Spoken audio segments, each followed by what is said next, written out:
Hello learners, welcome back once again in my YouTube channel. Myself Kaushik Shaha and you are watching Learners About. তো আগামীতে তোমাদের higher secondary third semester exam হতে চলেছে। তো সেই কারণেই আমি ইংরেজি থেকে কিছু ইম্পর্টেন্ট কোয়েশ্চেন নিয়ে এই পরপর কিছু ভিডিওতে আলোচনা করব।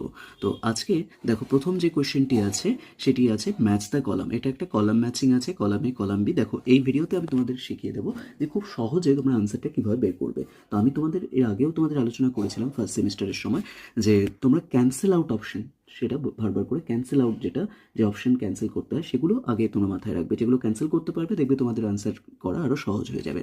তো এখানে দেখো প্রথম যে কোয়েশ্চেনটি আছে দ্য ব্যাংকার ওপাইন। তো দ্য ব্যাংকার ওপাইন কি মতামত দিয়েছিল? Beholds prisoner is not god, the prisoner curse paid. এখানে কিন্তু অপশন ডিটা সঠিক উত্তর হয়ে যাবে।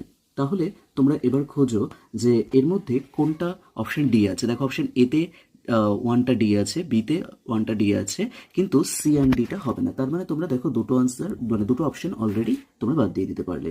ঠিক আছে, তাহলে পড়ে থাকলো তোমাদের কাছে এ অ্যান্ড ডি। এবার তোমরা কি করবে, তোমরা আর একটা অপশন খোঁজো যেটা হচ্ছে the state is not god বলেছে। তাহলে দেখো বি নম্বর মানে 3 নম্বরটা বি হচ্ছে। এবার দেখে নাও 3 নম্বর অপশন কোনটাতে বি হয়েছে। 3 নম্বর অপশন একমাত্র অপশন এতেই হয়েছে বি। তার মানে এখানে কিন্তু option A is the right answer. Okay,